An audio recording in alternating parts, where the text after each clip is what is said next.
Senhor nosso Deus, te glorificamos pela tua ajuda, pelo teu cuidado, pela vida, pelo ar que respiramos, por esta equipe, Senhor, que tem nos ajudado, ó Deus, a trazer a tua palavra, ó Pai, a pessoas que agora nos assistem, Senhor. Deus, ilumina a mente e coração de cada um deles, ó Jesus, abençoa suas famílias, ó Pai, e que esta programação continue sendo bênção na vida de cada um. Pai, te glorificamos por esta oportunidade e novamente te agradecemos, pedindo a tua bênção, em nome de Jesus. Amém.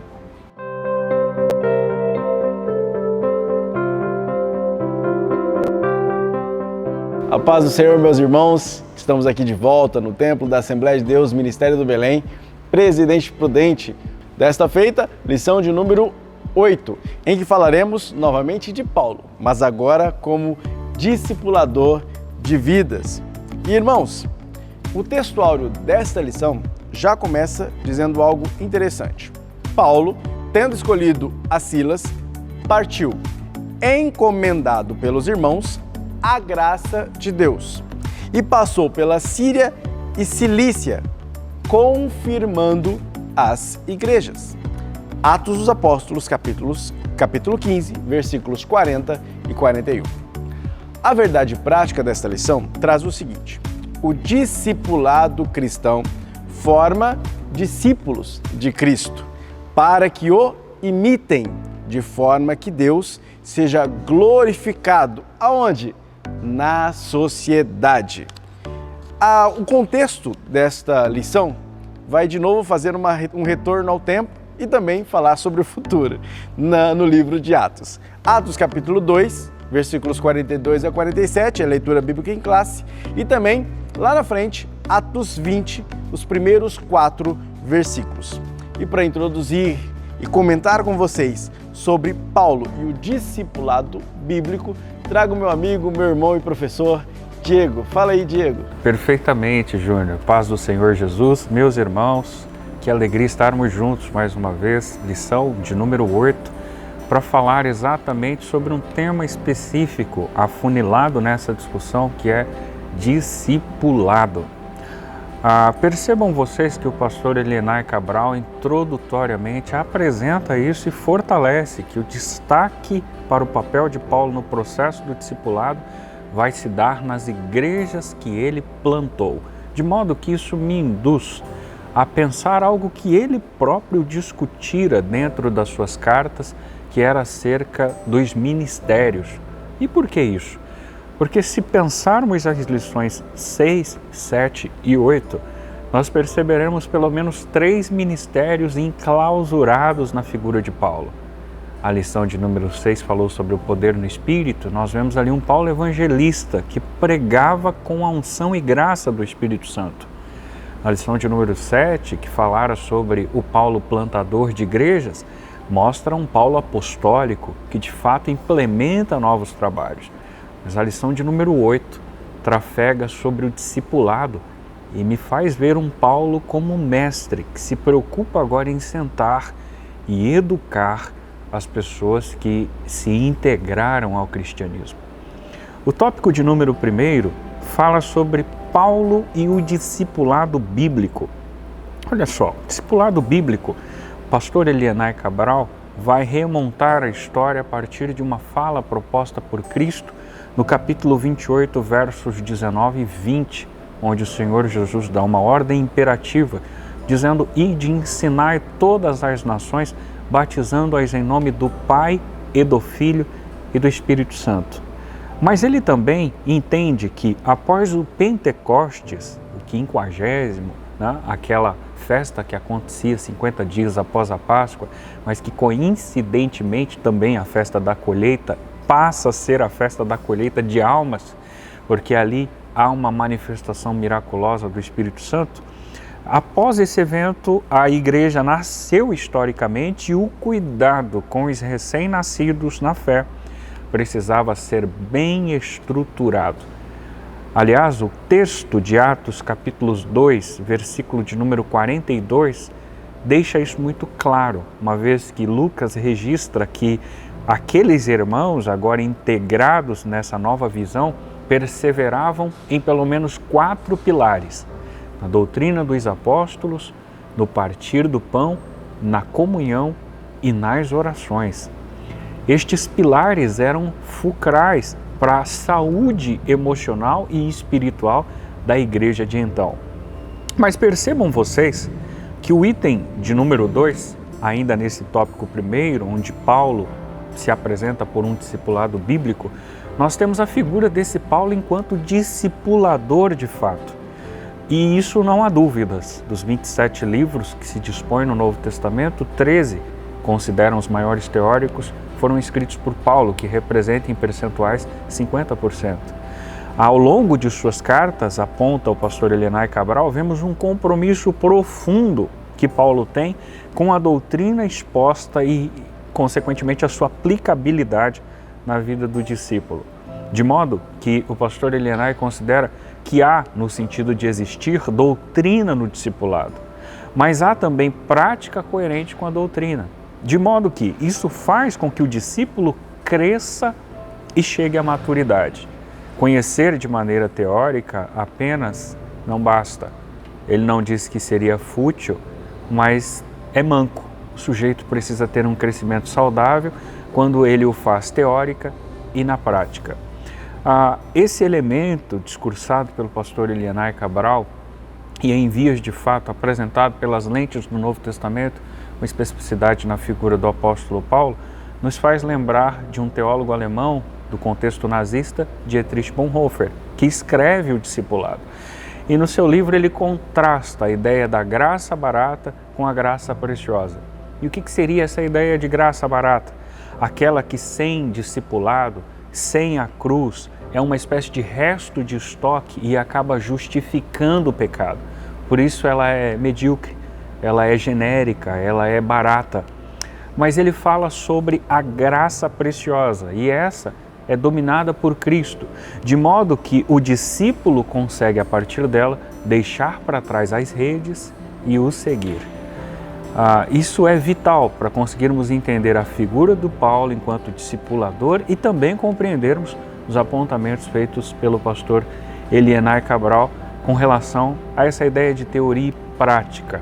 O que ouvimos, naturalmente que literalmente não o viveremos por conta da nossa natureza ser má, pecaminosa e defeituosa, mas existe um exercício necessário, é necessário que exista um esforço por parte de nós todos para que consigamos viver ou lutar para viver aquilo que estamos ouvindo, aquilo que estamos pregando, para que o nosso evangelho e o nosso cristianismo seja autêntico e seja relevante. Mas tem o item 3 dessa abordagem do tópico primeiro, e o item 3 fala sobre a metodologia de Paulo para o discipulado. Interessante que tudo aquilo que é metódico, quando se envolve metodologia, dá essa impressão de algo novo, e ainda mais quando se fala de Paulo, qual foi o método de Paulo? Será que Paulo criou um método, né? E se potencializássemos isso, daria-se a impressão que o método de Paulo estava dissociado com o de Cristo. E ele não estava. De modo que Paulo não inventou nenhum outro método.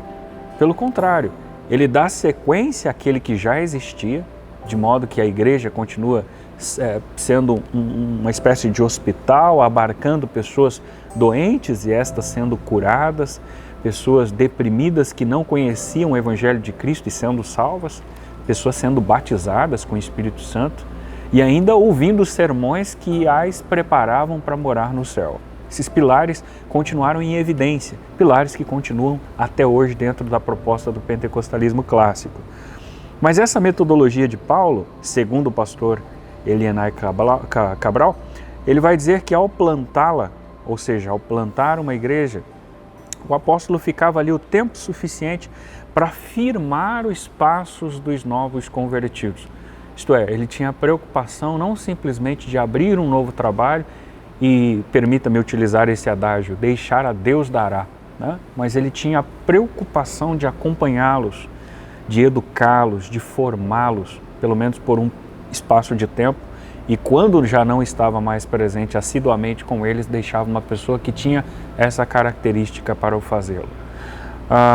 Com isso, eu fiz uma associação desse momento com uma fala de Jesus em João 3, ou João 13:35, quando ele diz: nisto todos conhecerão que sois meus discípulos, se vos amardes uns aos outros. Paulo apresenta essa característica. O amor é fulcral para o seu ministério e faz parte de todo o contexto missiológico de seu ministério. Não só associei essa fala de Jesus como tendo o amor como base para essas relações, como me lembrei de uma aula que tive com um psicólogo da Unesp, no momento da formação em pedagogia, o professor Fábio Vilela, quando ele escreve um artigo e aplica a nós em sala de aula acerca do estigma e estereótipo em sala de aula. Naturalmente que ele fala dentro de um contexto pedagógico, mas eu reli essa matéria e tentei linkar aquela ideia com uma proposta eclesiástica. Pedagogicamente, ele dizia que uma entre as ações que cooperam para o trabalho facilitado em sala se constitui na capacidade do professor em saber algo muito simples. O quê? O nome dos alunos. Isto constrói vínculo e torna a relação professor-aluno efetiva. Eu fiz essa relação e acho que ela seja razoável, porque quando pensamos isso num contexto eclesiástico, e logo não mais professor-aluno, mas quem sabe pastor-ovelha, esse método se assemelha, uma vez que é fundamental para a liderança conhecer o nome da sua ovelha. Haja vista que esse reconhecimento não se torne impessoal. Ei, você aí, mas quando você dá nomenclatura, quando você chama o sujeito pelo nome e o identifica, você afunila a relação, você aproxima o sujeito de si e cria vínculos. E estes vínculos são ultramente necessários. Assim como Paulo exerceu esse ministério, não só de um evangelista, como disse apóstolo, mas também desse mestre, que sejamos assim de igual modo, independente da nossa função. Naturalmente que eu utilizei o alto escalão, a figura de um pastor como líder de uma comunidade, mas você, enquanto membro, também se sinta responsável quanto a isso. Que tenhamos essa capacidade de conhecer as pessoas de perto, de criarmos vínculos e de nos preocuparmos com ela, com a sua educação, com a sua formação espiritual, porque, por certo, se isto for feito por nós, isto será recorrente na vida dela. Ela fará com outros e com mais outros, e a igreja nessa continuidade continua crescente e pujante. Essa é a ideia que nós temos do tópico 1, mas eu quero voltar a palavra ao meu amigo Júnior, porque ele vai dialogar com vocês o tópico 2, falando sobre o discipulado e a missão integral de pregar e ensinar. É com você, caro Júnior. Obrigado, Diego e meus irmãos. Agora o pastor Elinéia Cabral vai tratar do discipulado e a missão integral. Não como movimento, mas como conceito, tá? Para não ter nenhuma leitura errada aí. Missão integral de pregar e ensinar, ou seja, integralizar o novo convertido, né, ao corpo de Cristo, preparando-o para ser coluna também para outros que virão. Bom, esse item, esse tópico, está dividido em 3 itens que têm 3 chaves interessantes. O primeiro item vai falar sobre pregação, o segundo sobre ensino e o terceiro sobre formação, que é exatamente essa proposta de integralizar o ser que está sendo formado, o novo convertido. Com respeito à pregação, eu achei muito interessante o pastor Elinéia Cabral utilizar o termo dimensão proclamatória da igreja, porque é exatamente isso que a igreja faz, proclama. O que ela proclama? A boa nova, o Evangelho de Cristo. E esta proclamação é insubstituível, outro termo interessante utilizado pelo comentarista. Por quê? Porque não se pode imaginar que haja culto sem pregação da palavra. Não há que se imaginar que se haja proclamação do Evangelho sem que também se esteja envolvido aí a pregação da mensagem proclamatória, da proclamação da mensagem da fé, do Evangelho de Cristo. E isso, claro, auxiliado pelo poder do Espírito Santo, conforme aconteceu em Atos dos Apóstolos, capítulo 2, no Pentecostes. O início da formação da igreja, ela preencheu todos esses requisitos: união, proclamação da mensagem de forma ousada, séria e intensa, manifestação do poder de Deus, chamamento à conversão, aceitação a este chamado e integralização destas pessoas chamadas a um único corpo, a saber, a igreja. Por isso, meus irmãos, pregação é parte fundamental, não só da formação da igreja, não só da conversão e do início de cada ministério, de cada igreja que se planta, como também da manutenção desta igreja. Paulo, ele utilizava da pregação não só como uma forma de chamar pessoas a crer em Cristo, mas também para discipular e cuidar dos que já haviam aceitado e que precisavam de orientação para serem formados à imagem do Cristo que criam. Essa ideia de formar-se à imagem do Cristo, a imago Dei, que nós já tratamos isso não só neste trimestre, mas outros trimestres passados, essa ideia de formar-se à imagem do Criador, à imagem do Rei, é importante porque o cristão ele é chamado a ser isso, imagem do Cristo. É esse o significado da palavra. E quando Cristo nos chama a ser testemunhas, que também tem o sentido de martírio, ou seja, de entregar-se completamente a uma causa, ao ponto de morrer por ela. A pregação, assim, é uma forma primordial, essencial, para que o Evangelho possa ser pregado e a igreja possa ser mantida alimentada. E quem proclama, quem faz essa pregação? É o pregador, que não necessariamente é o pastor, mas pessoas que são comissionadas a falar deste amor de Deus e a proclamar esta mensagem. Às vezes de forma específica, como um ministério, às vezes de forma universal, como todo cristão é chamado a pregar. Mas lembre-se, antes das pessoas que nunca ouviram falar de Cristo aceitarem a nossa mensagem, elas nos aceitam. Antes de se aceitar a pregação, se aceita o pregador. Portanto, é importante que não só você pregue o Evangelho, mas que você, como o pastor Diego já disse, viva o Evangelho. Que não seja só teoria, mas também prática. Porque a partir da aceitação do pregador, se aceita a pregação. O próximo degrau é o ensino, porque não adianta nada nós proclamarmos e conquistarmos uma pessoa para este território de Cristo, colocarmos ela dentro da igreja, num banco de igreja, e não cuidarmos dela. Porque este que agora nasce através da proclamação da mensagem, ou que nasce de novo através da proclamação do Evangelho, ele está ainda um bebezinho espiritual. Ele vem a Cristo como alguém que está faminto, sem nenhuma perspectiva de futuro, condenado, e de repente ele é acolhido, limpo, purificado, regenerado, trazido pelo Espírito Santo a ser cuidado pela igreja, que tem essa missão na terra.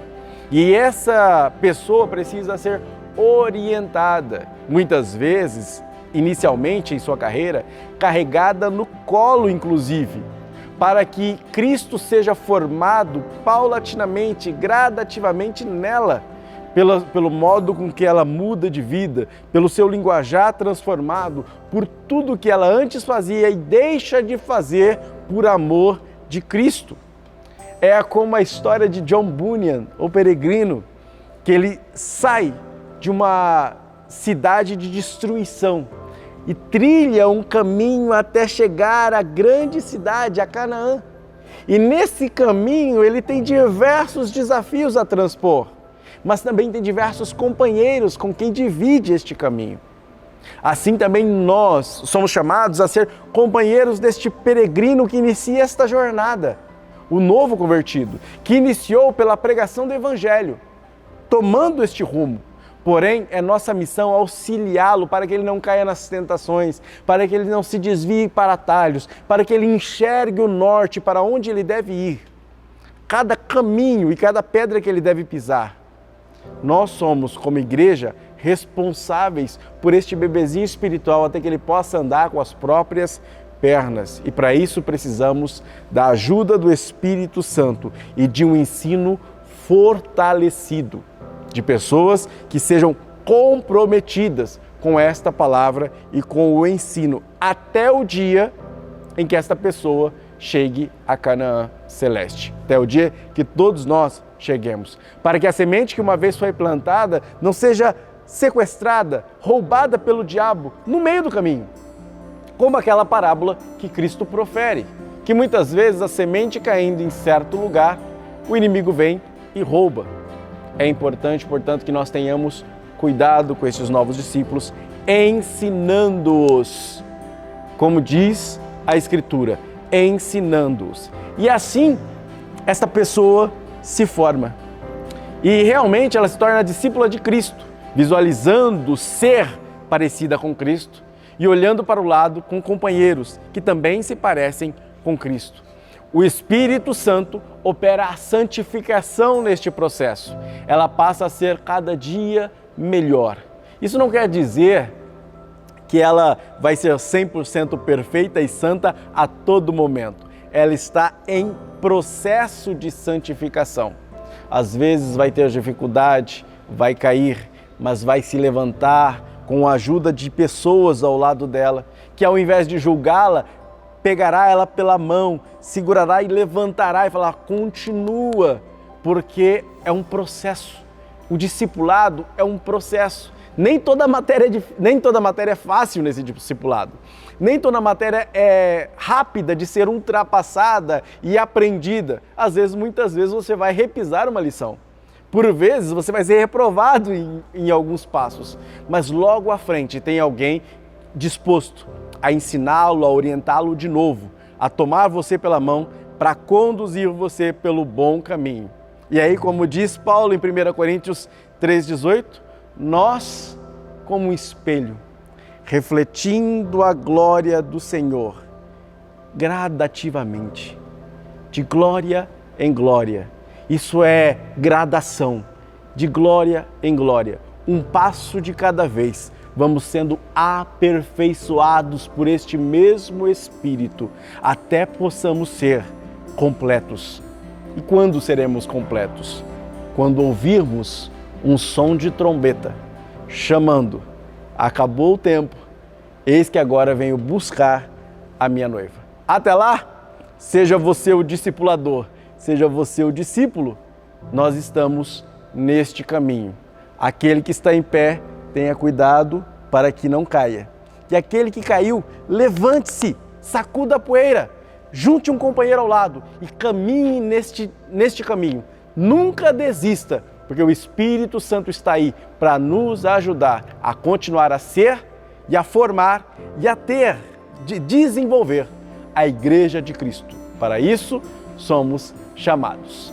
Mas não só falaremos sobre isso, meus irmãos, mas transfiro a palavra ao meu amigo Jorge para dar continuidade com vocês ao tópico 3. É com você, Jorge.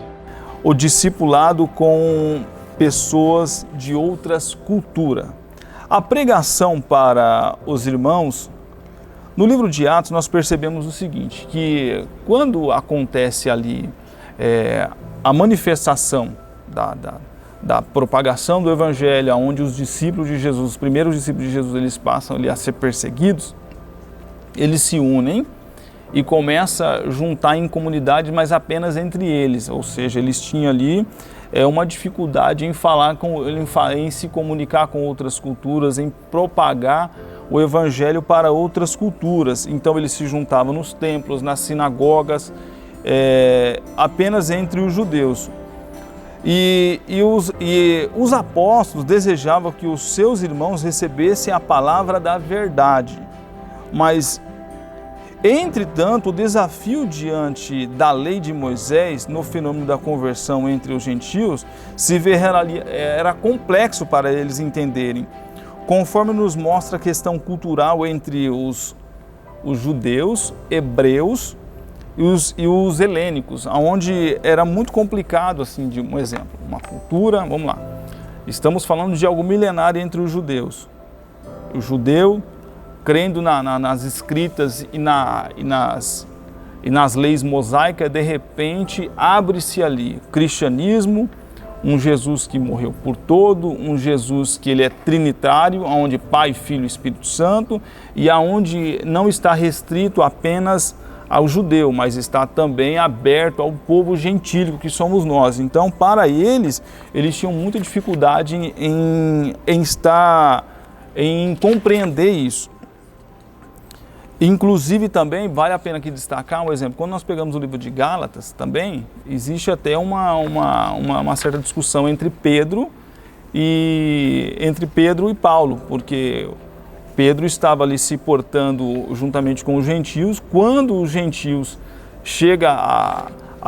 quando o povo, melhor dizendo, quando o povo chega, do judeu chega próximo a Pedro, Pedro se sai de canto assim para os seus compatriotas não ver que o apóstolo Pedro estava se comunicando com o judeu. E Paulo, observando essa hipocrisia, o apóstolo Paulo ele chama a atenção ali de Pedro publicamente. Então tinha assim no começo esse certo bloqueio. A expansão para os gentios. A igreja não pode fugir dos gentios para alcançá-lo. Era a promessa registrada no livro de Atos, capítulo 1 e versículo 8, que diz o seguinte: vós sereis minhas testemunhas, não só em Jerusalém, não só em Samaria, mas todos os confins da terra. Ou seja, o Evangelho de Cristo, na visão dos judeus, era para ficar restrito somente àquele povo. E o próprio Cristo diz assim, não, vai ser aberto a todas, ela vai romper as barreiras geográficas que eles ali queriam construir, ou seja, ela iria ser expandida aos confins da terra, que isso inclusivamente nos alcançou. Por isso nosso Senhor levantou um homem tenaz, assim como um homem tenaz, um homem de coragem. Por isso ali foi levantado o apóstolo Paulo, um homem de coragem, um homem que dedicou a sua vida, onde foi que nós pegamos ali ao tamanho e a coragem que o apóstolo Paulo ali abriu igrejas em todo quanto é lugar, na Ásia, em Roma, na Europa, enfim, na Ásia Maior, Ásia Menor, enfim, o apóstolo Paulo foi um homem de coragem. Então ele levantou justamente para que o evangelho fosse propagado e aberto a todos. O discípulo numa cultura diferente. O evangelho, as pessoas que vêm a cultura diferente, o evangelho, as pessoas que vêm, as culturas diferentes, religiosas, diversas, costumam, na maioria das vezes, é incompatível com o evangelho. Vamos lá, nossa forma de pensar é alterada para desejar as coisas mais nobres a fazer para a glória de Deus. Por que ela é alterada? Porque, um exemplo, às vezes na construção do pensamento humano, assim como eles tinham, que eles rotulavam algumas coisas, eles restringia a quem poderia ser ali propagado o evangelho. E quando a pessoa aceita Cristo, assim como os discípulos de Jesus, tiveram as suas mentes abertas, onde o próprio Pedro ali, depois que ele foi revestido pelo Espírito Santo, ele passou a ser conhecedor, passou a ter conhecimento. Nós vemos o livro de Atos, capítulo 2, por exemplo, que existia ali 14 nacionalidades, 14 pessoas, egípcios, judeu, grego, enfim, várias pessoas de várias nacionalidades que estavam ali e a manifestação do Espírito Santo, ela aconteceu. Quando nós pegamos lá em seguida, porque no livro de Atos, capítulo 2, capítulo 1 ela é uma promessa, capítulo 2, ela de fato acontece ali uma promessa. No capítulo 3 em diante, nós vemos ali o próprio Pedro, que tinha ali algumas restrições, o próprio Pedro começa a pregar, onde 3.000 almas se convertem, depois ele faz o segundo sermão ali, onde mais 2.000 pessoas se convertem ao evangelho e passa ali a 5.000 pessoas convertidas. Então nós vemos aí a manifestação da presença de Deus, que acontece na vida de homens de coragem, homens que tiveram ali a sua vida dedicada à obra de Deus, e homens que romperam culturas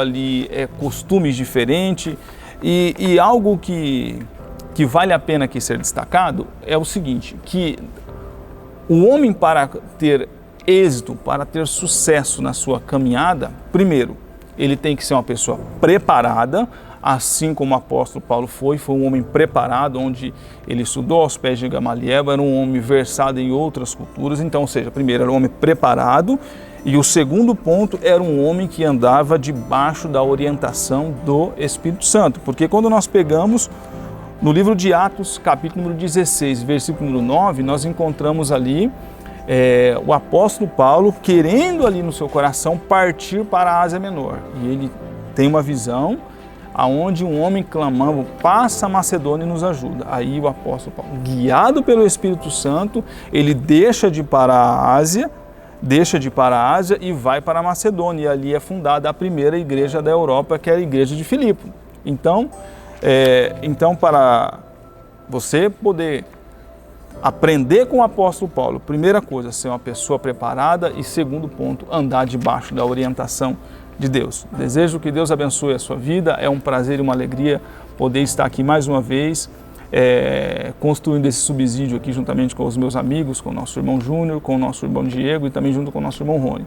E desejamos que esta lição aí seja de edificação para a sua vida. Que Deus abençoe a todos, um forte abraço e até a próxima. Obrigado, Jorge, pelas contribuições, meu amigo. E irmãos, percebemos nesta lição que é importante que a igreja se conscientize de que ela está no mundo para fazer diferença, tanto na pregação da palavra, quanto no ensino das Escrituras e na convivência com as diversas culturas.